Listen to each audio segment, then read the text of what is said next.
It was supposed to be a quick detour, just to stop at an all-night supermarket to grab some snacks on our way back from an impromptu road trip. The kind of trip where you don't plan anything but somehow end up driving through the middle of nowhere at 2 a.m. with a half tank of gas and 3 best friends you trust with your life. Or at least you did. The sign for the supermarket glowed faintly against the black sky, a flickering neon red that spelled out, "SAVRMART." Most of the letters were intact, except for the T, which hung at a defeated angle, buzzing faintly. The parking lot was empty, save for a single shopping cart tipped on its side near the entrance. "Creepy," Jules muttered, pulling her jacket tighter around her shoulders. Her breath curled in the cool night air. She was always the first to point out bad vibes. "It's a supermarket, not a haunted house," Danny said, though he didn't sound convinced. He tapped his car keys against his palm nervously. "Let's just get some chips and drinks and head out." We piled out of the car and approached the sliding glass doors, which opened with an unnervingly smooth swish. Inside, the fluorescent lights buzzed with a dim, cold intensity, casting long, sterile shadows. The place smelled faintly of cleaning supplies, as though someone had scrubbed every surface hours earlier. But the shelves were wrong. Every aisle was stocked to the brim, but not with the kind of variety you'd expect. Each shelf held only a single product. Aisle 1 was stacked with nothing but identical cans of corn. Aisle 2, boxes of saltine crackers, all the same brand. The rows stretched endlessly, each one repeating this bizarre pattern. "This is weird," Jules said, her voice echoing slightly. "Where's the fresh food, the checkout clerks?" "It's probably one of those automated places," I offered, though I didn't believe it even as I said it. "Come on, let's grab what we need." Danny led the way, heading toward the back of the store where we assumed the snacks would be. Jules and I followed, glancing down the aisles as we passed. Aisle 4 had nothing but bleach. Aisle 5, identical jars of pickles. It was unsettling how everything looked untouched, perfectly aligned as if no one had ever shopped here. "Guys," Danny called from up ahead. He sounded off. "You need to see this." We hurried to catch up and found him standing at the end of aisle 13, staring at the floor. The tiles beneath his feet were smeared with something dark and sticky. It stretched in a broken line down the aisle, disappearing around a corner. "Blood?" Jules whispered. "Maybe," Danny said, though he didn't kneel to inspect it. "Let's just go. This isn't worth it." "Wait," I said, pointing to the shelves. This aisle was different. The shelves weren't stocked with food or cleaning supplies. They were lined with old, mismatched shoes. Each pair was worn, scuffed, and covered in a thin layer of dust. Some of them had frayed laces, others were missing soles.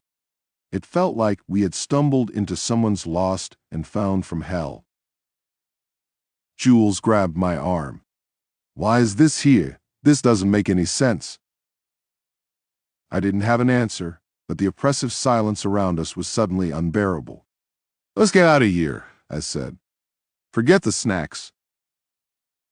We turned to leave, but the path back to the entrance felt impossibly long. The aisles seemed to stretch farther than they should have, and the flickering lights overhead grew harsher, throwing distorted shadows that danced across the shelves. "We came this way, right?" Danny asked, glancing around nervously. "I swear the doors were right there." They weren't. Where the entrance had been was now a solid wall of metal shelves, stocked with rows of glass bottles filled with some murky, unidentifiable liquid. The air felt colder, heavier. "What the hell is going on?" Jules demanded, her voice trembling. Before anyone could answer, there was a noise. A faint, shuffling sound coming from somewhere deep within the store. It wasn't the hum of the lights or the creak of the refrigeration units. This was deliberate, measured.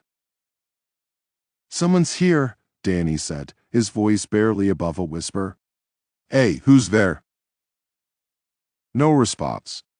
The shuffling stopped, replaced by an eerie, suffocating silence. And then, the lights went out. Jules screamed. Danny cursed. I grabbed onto the nearest shelf to steady myself, my heart hammering in my chest. In the pitch black, I could hear my own breathing, shallow and rapid, mingling with theirs. Stay together, I said, fumbling for my phone. The weak beam of the flashlight app barely pierced the darkness, but it was enough to see Jules and Danny's pale faces. The shuffling started again, louder this time. Closer. Run, Danny said, grabbing Jules' hand. We bolted, the narrow beam of my phone's light bouncing erratically as we stumbled through the labyrinth of aisles. The sound of our footsteps was deafening, but not enough to drown out whatever was following us. The shuffling had turned into something faster, more frantic. A wet, dragging noise that sent chills down my spine. We turned a corner and skidded to a halt. The aisle before us was filled with mannequins. Life-sized, human-shaped mannequins, all dressed in outdated clothing. Their blank, featureless faces seemed to tilt slightly toward us, as though aware of our presence. Nope, Jules said, backing up. But as we turned to retreat, the shuffling noise stopped again. This time, it was accompanied by a new sound, breathing. Deep, guttural breathing that came from everywhere and nowhere all at once. Where do we go? Danny asked, his voice cracking. I didn't have an answer. The mannequins, had they moved? They were closer now, their positions slightly shifted. One of them had an arm outstretched, pointing toward the far end of the aisle. We don't have a choice, I said, pulling them both toward the direction the mannequin pointed. We ran again, skidding around corners, past endless rows of nonsensical products. Every turn felt like a dead end. Every shadow felt alive. And then we saw it, a door. Not the glass sliding doors we had entered through, but a heavy industrial metal door with a glowing exit sign above it. Relief surged through me. We sprinted for it, throwing our full weight against the door. It didn't budge at first, but then it gave way with a groan, spilling us out into the cold night air. We collapsed onto the pavement, gasping for breath. The parking lot was empty, the car still where we left it. Everything looked normal, except for the faint outline of a figure standing just inside the supermarket doors, watching us. Its blank face caught the flicker of the broken neon sign before the doors slid shut, swallowing it whole. We didn't speak as we piled into the car and peeled out of the lot. No one looked back. The silence in the car was heavy, broken only by Jules' ragged breathing. It wasn't until we were miles away that Danny finally spoke. What was that place? None of us had an answer. We didn't want one. All I know is, every time I close my eyes, I see the mannequins. I hear the shuffling. And I know deep down that we left something behind in that store. Or maybe we brought something out.